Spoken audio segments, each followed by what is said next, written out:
Thank you for auditing the always positive new music review show hosted by a French professor who's going to be making a challenging video about a challenging album. I'm going to be reviewing Ugly Season by Perfume Genius, and already I've challenged you by looking wicked different today. My wife, who is very thematically important to this video, said that my hair looks nice like this today, all floppy-doppy. So, I don't know. My daughter says that I look like Chewbacca, you can see in the back there. So, I always want to look like Chewbacca. So I have floppy-doppy hair. Tell me in the comments after you smash the like bucket whether or not you like it like this. But that's a challenging opening. You're used to seeing my hair slicked back, or actually pushed back. But this album is very interesting because if you know anything about this channel, you know that my family is very important to sort of how I think about music and how I review it. And definitely, Perfume Genius is one of the best discoveries that I've had in this channel. My wife absolutely loves Set My Heart on Fire Immediately. It's one of her favorite albums of all time, and she discovered it because of this channel. So when Ugly Season came out, and it didn't sound like Set My Heart on Fire Immediately, and it was real challenging, I was perplexed. The funny thing was, I first listened to this album on Friday, and I first listened to this album immediately after reviewing the most recent Drake album. Now listen, I had what turns out is a hot take on Drake. I am alone on I Liked It Island. Well, I guess Joe Budden's kind of there as well. But I like the new Drake album, and part of the reason that I like the new Drake album is that he did something different. He did what an artist does. He followed his own vision and made an album that he wanted to make, even if it isn't the album that most people wanted. So there's kind of a weird similarity there. I mean, actually, the album covers are basically identical. I mean, how weird is that, right? That's the Perfume Genius, and that's Drake. They're both hideously ugly, shiny white on black. It's not like Drake and Perfume Genius were working together to figure out who's going to have an uglier album cover, uglier album that comes out last Friday. But I do think that we can actually say that there's a similarity between these artists in their artistic output of Friday. Truly, truly challenging our perception. Like challenging what we want. Because the thing about Set My Heart on Fire Immediately is, I think you could say it's one of those perfect albums. You know what I mean? Just like every song is good, every song hits hard emotionally, every song is so well produced, And then we have this Ugly Season. And it's funny because the other person I talked to a lot about Perfume Genius is actually the artist who did that painting, Bruce White, velvetgeek.com. Who's a great artist and a big fan of music as well. And we sort of had a discussion, and we all said the same thing, all three of us, There's not enough personal lyrics, it's too avant-garde, it's too hard to listen to. And then over time, not only have most of our opinions softened, I haven't talked to Bruce recently, but at this point, my wife and I are just dying to buy this album on vinyl. We're dying to own this album. We are probably going to end up liking this album as much as we like Set My Heart on Fire Immediately. Because that's what a good artist does. They challenge you. They use the trust that you give to them, a trust that they've earned through their past output, and then they take you to a different place. So I want to talk to you about my first 4 listens to this album and the ways that it's changed, because I think it shows the strength of the album. Now, the first listen was on Friday. So I just recorded my video about Drake. I was dropping my kids off at a campsite. They were doing some camping with the Scouts. And I'm like, all right, we're going to get to listen to this album all the way there and all the way back. I said that to my wife, and she's excited, and we're all sitting there. And then we put on the album. All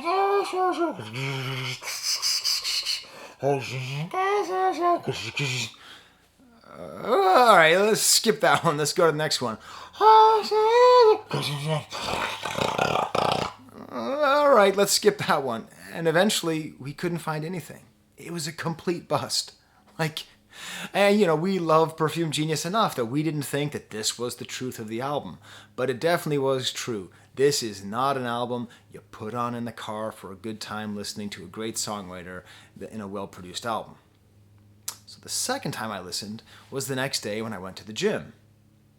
Here is where it started to become clear to me. Now I will say, the lyrics to this album are good. As my friend Bruce says, there's not enough of them. There's very few lyrics on the whole album. I could actually probably read you every lyric to this album in under a minute. And they're not very personal lyrics.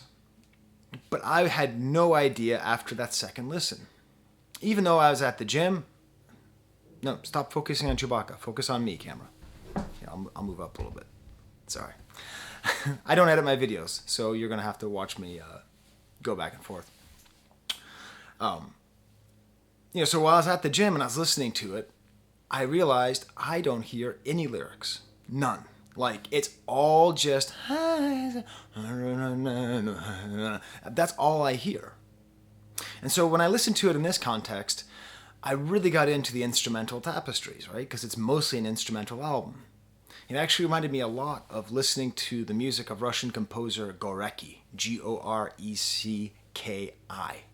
If you ever have to write a paper, ever in your entire life, his is the best music because it moves, but it's also very quiet, and it has this kind of contemplative, somewhat challenging feel. And that really is the word. It's challenging. So the third time I listened to the album, I got Lyric Genius out there, genius.com. I defend the site even though a lot of people attack it. And I'm sitting there and I'm reading the lyrics as I listen. And not only do I get to read the lyrics, which are great, but I also get the most crucial piece of information that was missing. This is a dance album, just like Drake. Nobody wanted Drake to release a dance album, but there he goes. Nobody wanted Perfume Genius. Well, I don't know. I didn't. I wanted Perfume Genius to release Set My Heart on Fire again. Like that's what I wanted because I'm a dumb fan. As Joe Budden would say, I'm one of you. Well, I wouldn't say what he calls you, but I'm one of you people. Like I just want what I like. But it's a dance album in the way that it's essentially the soundtrack to his choreographed dance performance from 2019. The one that got him in such good shape that on the album cover, all over the album of his last album, he's just shirtless to show off, like, check me out, I'm in good shape, right? Can't blame him. If Camille Najami gets to do it, so does Mike Hadrias? I don't even know how to say his last name. So that really helped me to understand the album because that's a different headspace. I've been to dance performances. For somebody who doesn't like going to dance performances, I've probably seen like 30 dance performances, like 30 modern dance performances. Maybe I do like them. They're fine.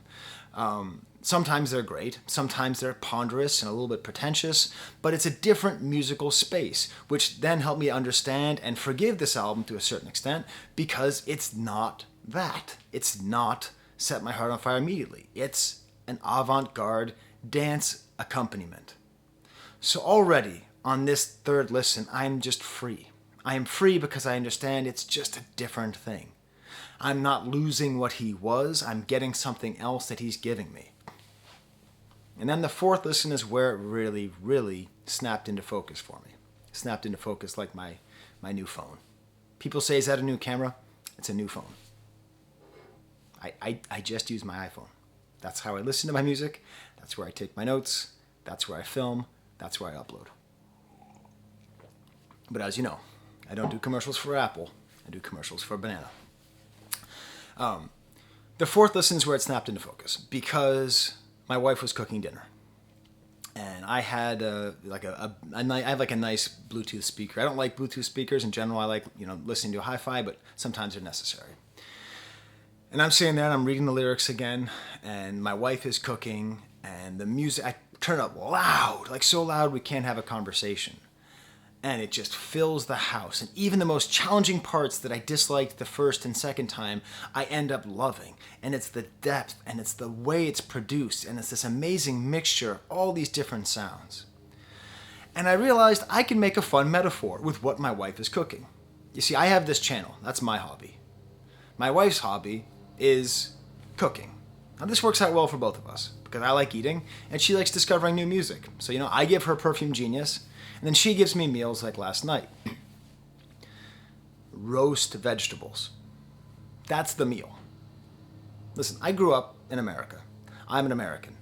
Roast vegetables is not a meal. Roast vegetables is a part of a meal that you don't eat. I grew up eating cheeseburgers. When I say I grew up eating cheeseburgers, I mean I ate about 10 cheeseburgers a week on average for my entire childhood. And I washed it down with a tall glass of Coca-Cola, all right? That's how I grew up. Roast vegetables are not dinner. But my wife's an artist. You gotta trust her. She tells you you're gonna make something, that she's gonna make something, you just say, all right. So this album is a lot like that meal. And let me tell you why. There are some things I definitely like. I'll show you a picture of the meal as she finished it, okay? There are some things that I definitely like and I knew I'd like. The roast carrots. If you've never had carrots roasted well, you really should have them, you know? There are some things which I'll probably like, but I'm not really sure. These golden beets right here. I'd never had golden beets before. I'm sort of mezzo on beets. And I'm also mezzo on Battlestar Galactica, but definitely I like beets okay. They're golden, maybe that makes them better. There are things which I didn't used to like, but through my wife's great cooking, I have learned are actually excellent foods, like eggplant. And then we have zucchini over here, which I will never like. Never in my entire life will I ever like eating zucchini. But I always do. When my wife serves it to me in the roast vegetable category, I enjoy it. This is all going somewhere, okay? This is all a metaphor for music, so don't think I'm just bragging about my wife's cooking, which I'm also doing. And then, the unexpected and magical element, she homemade ricotta cheese. I don't know how she does it. She's 8 months pregnant, but she did it. So there you go. So this was my meal yesterday. For a guy who grew up eating cheeseburgers, I don't quite get it. I don't quite get how this is a meal. But I'll tell you something. It's one of the best meals my wife has ever made me. Because it was unexpected. Because I had things that I knew I would like. The carrots. Songs like Pop Song off this album. Things which I'll probably like, but not quite sure. You know, songs that are a little bit more challenging, you know, like Teeth. Songs like I didn't used to like. Sort of like Hellbent, which is like, you know, like I don't know, it's sort of aggressive and aggravating, but in a way that I eventually come to like. And then there's some parts of the album that I'll just never actually like. And then there's the unexpected and magical. That homemade ricotta. The whole feeling of this entire album that Perfume Genius has given me. At the end of listening, I have a feeling of going through something. I have a feeling not unsimilar to being at a great dance performance. I feel like I've been through something. I feel like I've experienced art in a different way. So if you asked me, hey Sky, do you want to eat a dinner of roast vegetables? I'd say no. It's cooked by your wife. Yes. Sky, do you want to listen to a soundtrack to a modern dance? No. By Perfume Genius? Yes. Okay? Do you see how it works? Do you see why it's great to trust artists? Because that's what gives you the most rewarding meals. In the end, Set My Heart on Fire Immediately is like my wife's roast chicken and corn. Baked in the husk, by the way. Don't boil corn. Baked in the husk. That's the secret. She makes roast chicken and corn that is so good. He made an album that is so good. A fairly straightforward album that's very well crafted and is perfection of a thing that I love. A well-constructed song with great vocals. But he also made roast vegetables with homemade ricotta. That's what we got here. Did I stick the landing? I'm asking you a lot of questions today. 1, did I talk too much about my wife's cooking because I'm a softie? 2, is this hair really good? I look like goofy as hell. Sorry, Chewy, but I do. Floppy doppy. So this album has a real epic sweep. And it's sort of ponderous, but like in a good way and a bad way. Like when I say ponderous, I mean like it has a lot of weight. It sort of has a lot of extension. It kind of goes out. It doesn't always come back. One thing I love is the soundscape here. It's electronic and acoustic sort of all at the same time. And that's what demands multiple listens. So you get to hear all these details. The titles to the songs are often obscure. Often the lyrics are obscure and mythological or astrological. And the voices are hidden. I'm telling you, do what I did. Listen to the new Drake album and then the new Perfume Genius album, and you'll actually see they're very similar. Drake's voice is also hidden on his album. It's also very obscure. It's funny. I love it when music kind of does that, where you find these unexpected connections. So let me get to the album. 15 minutes in, let me tell you about a song I like. My favorite song on the album. Second favorite song, I can't tell. I already like the album enough that I cannot name you my favorite song yet, but we'll go with the song, the longest song on the album, I believe, Eye in the Wall. Click on the banana to listen. This has everything. Okay, I'm not going to go into a stiff on. This song has everything. Rycooder-like guitar, incomprehensible words. It has like this, again, almost like a Rycooder guitar, almost like a Western-sounding guitar with this reverb and skittering percussion behind, like not like triumphant percussion yet, but skittering. Totally incomprehensible lyrics. Eye in the wall, model for me, mirror on the ceiling, body in flickering light, spit on a glove, show it to me. I suppose this is about being recorded while having sex in like a love motel or something. Spit on a glove, show it to me. I don't know. What is it about gloves? Can you tell me in the comments? I don't get gloves.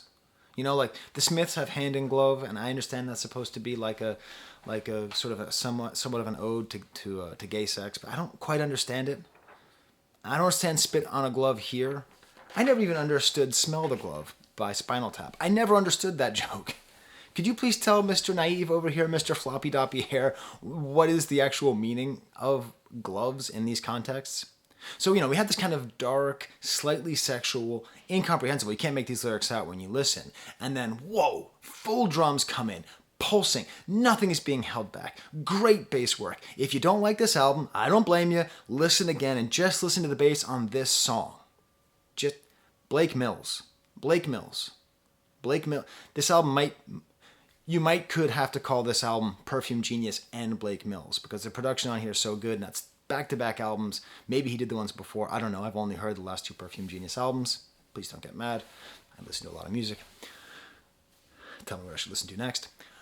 But he's just so great. I mean, this album, I'm sure that Perfume Genius is just as much of a producer, but just this almost like a drum solo and almost a bongo solo, almost Middle Eastern sounding at a certain point. These like stuttering sounds from what sounds like an organ, and then it kind of goes into like a synth percussion, just this instrumental part, which is just totally expansive. And then now I'm going to revisit the thing I said about a car ride. I bet this album is perfect for a car ride, but not a car ride with your family while you're dropping them off for camping. A car ride when you're like blasting through Wyoming and looking at nothingness and just getting into some kind of meditative state while on the road. Just you, the dotted yellow line, and Perfume Genius. Then there's this little tiny disco bass transition. Boog-it, doog-it, doog-it, doog-it. And you think it's going to go to a dance part, but it doesn't. It dissolves. It completely dissolves and the song's over. No, it's not. Just kidding. Coming back with a full pulsing outro. I could spend another 5 to 10 minutes just explaining all the different intricacies of this instrumental part. I'm not going to, but it shows you the richness of this album. And this song perfectly exemplifies why this is such a great and challenging meal of roasted vegetables with fresh ricotta. By the way, fresh ricotta. God damn, that's good. It's really very different. I had it this morning. I made Eggos for my kids this morning. I made Eggos. We're watching Stranger Things. We ran out of maple syrup. So my wife told me I could just put the fresh ricotta with honey on top of it. Dude, is this a cooking channel now? Should I just get my wife to do a cooking channel? I'd like to. So I'm going to go through the rest of the album a little bit quicker here. It opens up with a song called Just a Room, and this is where it lost me on the first listen, because I put the song on and I'm expecting to hear some bangers out of Mike Hadreas. I'm gonna jam out, and it's this low cello, ominous, almost like sounds like a Western, very cinematic, but not cinematic in like a cool way, cinematic in like a depressing Scandinavian movie soundtrack, just bells and humans gasping. And then I finally read the lyrics, no bloom where I'm taking you, flat and static, just a room. In the context of the album, it's great, but as an introduction to an album where you're expecting to hear, you know, I got what you want, babe. I got what, you know, and when you want that, and then you get this song right here, this is the zucchini. Just a Room is the zucchini. In the context of the album, it's great. On its own, you give me a roast zucchini, I'm going to push that plate away. The next song, Harem, which apparently, based on my research, is a term in Judaism for destroying something unloved by God. Now, I have a friend who's something of a like a little bit of a rabbinical scholar in a way, and I almost asked him what does he think about the meaning of the word harem. But as far as I can tell, it would not add to my understanding of the song. Anyways, it's a complicated term. At the very least, you now know that it's not harem. It's not referring to like a stable of women. Here we get sort of more of a song. Okay, like we can sort of make out the first lyrics, like a lost dream. I think it's a mellotron. It sounds like an organ. Like there's a certain point where it sounds like someone has pulled out all the stops on an organ.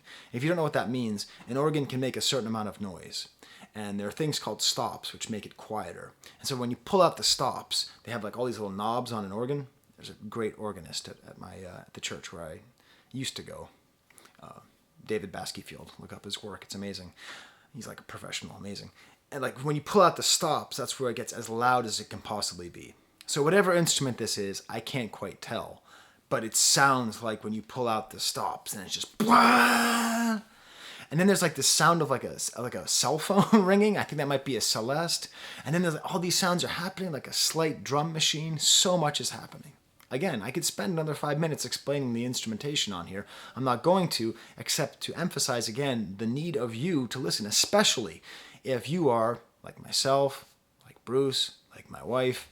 If you love this album, you love this roast chicken and corn, give it another shot. But these lyrics, like Lost in a Dream, I understand that. Come back, okay? Shadow pierce, a shield of light. Floros, Phrixos, find me, lay your palm upon my heart, unmake my name. You know, it's not that these aren't good lyrics, it's good poetry. But again, going back to Bruce's point about the lack of personal narrative, you know, I mean, even the songs that weren't personal on Set My Heart on Fire immediately, you know, like the song where he's talking about the gay lovers in World War I or World War II, whichever one it was, you know, it has like a personal quality that you can really connect to. Whereas this, it's so abstract. Apparently Toby doesn't like those lyrics either. Next song is called Teeth. This is where it's really starting to get going, which is nice. There's a xylophone which has these kind of like arpeggiated notes, very kind of punchy sounds at the end of each bar. A whispered falsetto voice. It's just beautiful. At times it reminds me of Philip Glass's music with the way that these arpeggios are being played, right? An arpeggio that's made by a computer feels different. It hits different, as the kids would say, than an arpeggio that is made by a human being. I think it's a clarinet here. I think this must be Blake Mills, like basically playing everything according to this. This guy's amazing. Eventually it's the piano that does the arpeggio that kind of comes in, and just these lyrics. What images return to me? A bowl of lemons, my silk and fine array, a fading garland, a skull set on a plate. This feels to me to be essentially just a series of still lifes, right? Because these are things like silk, a bowl of lemons, a skull set on a plate. These are all things which anybody who's been to art school or taken an art class will tell you. I think that's what this is about. And then we get to pop song. You're being cute, Fumie. You're being cute, calling this a pop song. It is a pop song. For this album, it's a pop song. But it's not really a pop song because there's these jittery synthesizers with unsettling echoes, this kind of weak electronic bass sound, and then he just sings in this super high falsetto. And then you think there's going to be a drop, and instead it is just a ah. And I'm going to tell you, the 5th time I listened to this album and the 6th time, the sixth time this morning while eating those Eggos with ricotta and the honey, and I'm there with the kids. My wife's like, is this still the Perfume Genius album? And my daughter's like, I love it when they go, in a song, and we're all just sitting there, we're just completely jamming out the same album that completely failed to move us at all on our drive to the campsite. Here, just this, just made us all moved. You know, it reminds me a little bit of a David Bowie. You know? Best part of the album. Could be the best part of the album. Just this sigh. And it is ultimately kind of close to a pop song because you get it stuck in your head. There's this instrumental part with tons of percussion, and it's no longer electronic. There's so much give and take between electronic and acoustic instruments. Such a gorgeous soundscape here. And it feels like it really works for the dance. And these lyrics, he just repeats them twice, once and then doubled. And when he doubles the voice, it is so powerful. Our body is stretched and holding one breath, shoulder our pain and bury what's left, harvest the pit and spit out the rest, deliver our name. I went to grad school, good for me. I could easily do some kind of analysis of these lyrics and tie them into mythology and tie them into the concept of naming, because that's 2 songs in a row we're talking about names and body and bodily autonomy and the connection of bodies and how bodies that are connected presumably through sex become one body. I mean, just that line, our body is stretched. There's a ton of stuff in here where I know if I really went deep diving, deep digging, I could come up with some kind of somewhat cohesive thesis on the nature of the corporality and the naming of Perfume Genius's albums. So hey, if you're out there and you're in some kind of grad program, take it.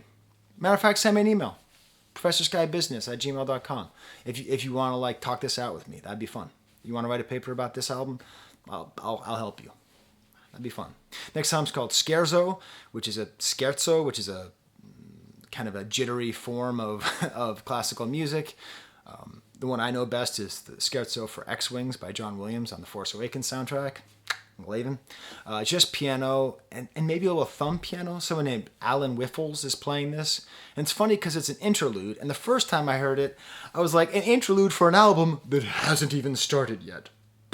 You know? Like that, that's how lame I was feeling. Now I get it because it's an interlude before the title track and before the back half of the album where things really get going with the song Ugly Season, which has these reggae sounds, offbeat synthesizers, echoes. I believe it's a melodica, I think is what it's called. You know, that thing that's often played in reggae. It might be a harmonium. I don't know. Please tell me in the comments, okay? Just because I don't know. I know a lot about a lot of stuff, but I have a hard time naming certain instruments. Every time I have to talk about a clarinet or an oboe, I have to seriously think about the mouthpiece that's being played. He's saying these horrible things, which you can't make out at all, but when you read these lyrics, I'm hideous, raving, feeling my fantasy, turned from God. This actually sounds like goth lyrics or Gwar lyrics. Slick with rot, thick as Vaseline, knee-deep and filthy. The vocals in the back remind me strongly of the Wailers, as in Bob Marley and the Wailers, but not Bob Marley and the Wailers. They're singing, notice the tongue, notice the shape, don't look away. It actually reminds me of Serge Gainsbourg. If you don't know, Serge Gainsbourg is a great French singer-songwriter, had many different genres. He is partly credited with popularizing reggae in France, even though he is not from Jamaica, because he went to Jamaica and made an entire album with Sly and Robbie and with the Wailers, Bob Marley's backup singers. It's called Ozan, etc. One of my favorite albums in French that's ever been made. And it's amazing because it is a successful experiment and working in reggae while also still being an album of his. And this really strongly reminds me of that. I don't know if Perfume Genius is aware. Might be, might not be, but there you go. Also, there's a song on that album called Les Délais, which means the ugly of the uglies. And he sings a lot about being ugly. Next song is called Photograph. Now this is the golden beats. This is the golden beats of that because I didn't expect to love it. You describe the song as I'm about to describe it to you, and I'd go, yeah, that sounds pretty good. But in reality, right now, if you gave me the carrots and you gave me the golden beats, I would go for the golden beats first. Okay? You gave me this album and you say you can listen to one song for the rest of your life, I'm going to Photograph. It's got this totally awesome, bizarre, like I'm going to say bossa nova beat. I'm sorry, Toby's over there and he's just licking his feet. I got to get him to stop. This like basically a bossa nova beat. I don't know if it's actually bossa nova. Again, the same way I don't know the difference between instruments. I don't know the names of all the different kind of South American rhythms, but great syncopations. It sounds like it's being played with a brush. And then this just haunting, piercing, ghostly melody. Like, bow, bow, wow, wow, wow, wow.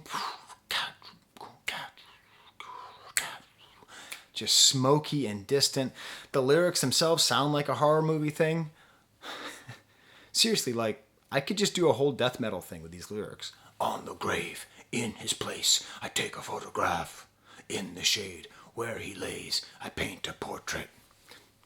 You could also, I think, do a pretty interesting take on this album in terms of artistry. It seems like, because you have that song where Teeth, where he's talking about self-portraits. I mean, doing still life portraits. Side note, you know how you say still life in French? Nature morte, dead nature. Fascinating. And here, we had this idea of taking a photograph and painting a portrait. And the second part comes in, there's like a female voice and a harmonium again, or a melodica, whichever one it is. And then there's this instrumental break with all this discord, I mean, some serious eggplant in this song, like the roast eggplant, the stuff I don't always like, but when it's done well, like by my wife or by Perfume Genius, I like it. And then a crazy stunted synth solo and these like saxophones in the back, and then it resolves with that original melody and rhythm. Do you understand why we had to have that interlude? Because this whole back half of the album, like I skipped over "Eye in the Wall," which was my stamp. This whole back of the album, it goes, it goes from Ugly Season to my stamp, "Eye of the Wall," to Photograph, and then to Hellbent. These just 4 songs of perfection. These stuttering synthesizer sounds. It sounds like Middle Eastern sounding feedback, like the tonality, like the tones. Sorry, I'm gonna keep doing my hair. Like the tones between the scales that are being played. It sounds like Middle Eastern guitar feedback. I don't think that's the first time anyone's ever said that sentence, but it has to be in the single digits. Middle Eastern sounding guitar feedback. The voice sounds dark and cruel, and also I'm going to ruin the song. I'm going to ruin the song for you because he sings really affected. And I was trying to think, what does this remind me of? Who does this remind me of? Who is this? Pauly Shore. Highway, I'm screaming. They took my phone halfway to Jason's. I think, but I don't know. No, we said the Jews. Like, it has that kind of, like, almost exaggerated California accent. Now, the lyrics are interesting. Highway, I'm screaming. Just a great opening line. They took my phone. A phone's an interesting, lifeline. It's a sense of security that we have. Like, if we don't have our phone, we feel naked. We feel vulnerable. That's intentional. Halfway to Jason's, I think, but I don't know. Jason goes back to his previous album. Jason was the guy who thought he was straight, but had sex with Perfume Genius, and then he stole $20, from his pocket. If you don't know that album really well, you don't think that's funny. If you do know that album really well, smash the like button, subscribe, and join my subreddit. Then this bizarre chorus, hell-bent, phoneless, belligerent, Aquarius. It's happened again. It's still happening. I don't quite get it. It does. I mean, I don't do a lot of explicitly queer studies. I mean, when you study humanity and the humanities, queerness is part of the human existence. So that's how much I do queer studies. Perfume Genius obviously is very cognizant that he is working in a very interesting space and that he is representing a lot of homosexual experiences in ways that straights like me probably can't fully understand. I think particularly his relationship with Jason is something which I understand abstractly, but not in any kind of real sense because I've never had that kind of experience. So I don't know. and if you're a gay viewer, maybe you can tell me. I get the sense that these lyrics might really hit hard. The hellbent, phoneless, belligerent Aquarius, it's happened again, it's still happening. Tying it together with Jason, I don't know. Maybe not. But like Bob Dylan's Mr. Jones, something is happening here, and I don't know what it is. But I'm not so arrogant as to think that there's nothing there. And then there's this beautiful break, and then that feedback solo comes in, and then like out of nowhere, there's a drummer, like a real drummer doing something. On Eye in the Wall, I think there's kind of a real drummer there as well. But I mean, here really it's almost a drum solo. There's like this wailing, emotional singing, and it's like the center of an album. It's sort of like the emotional center of the album. This wailing, emotional yells of an album that is basically a wailing, emotional yell of an album. Just great. The final track is called Cenote, which is another piano bit. So really, it's a very well constructed album because it has movements. I assume this is to match the dancing. So, we have the opening song, which is basically instrumental, virtually instrumental. And then we have the middle song with the scherzo, and then we have the last song, Cenote, which refers to a Mayan sacrificial pit. I don't know, it seems to, again, very kind of mythological, historical references here. So, it has that sort of beginning, middle, and end feeling. We have the different sort of movements. And then we're done. And we've eaten our meal. And I've enjoyed it. And I find it very edifying. And in the end, I can't wait to get it. I can't wait to sit with this album for the rest of my life and enjoy it. And remember that initial hesitation. Remember that initial rejection as part of the joy of the album. Which, by the way, all y'all are going to come around on that Drake album. Just like you came around on Whole Lotta Red. I was right about that too. Calling my shots. These are my Patreons. They help me buy music. Thank you. Because you're eventually going to help me buy this album by Perfume Genius. I can't look at myself because I hate my hair so much. I'm so vain. I also have merch. Like that mug. So there you go. So did you like the Perfume Genius album? Do you get the same sense that I do? Did you immediately like it? What song is Carrots and what song are Golden Beets for you? Also, is this a funny joke? When you eat golden carrots, do you poop gold? I thought it was funny. My wife, she did not. Okay. Until next time, there's the camera.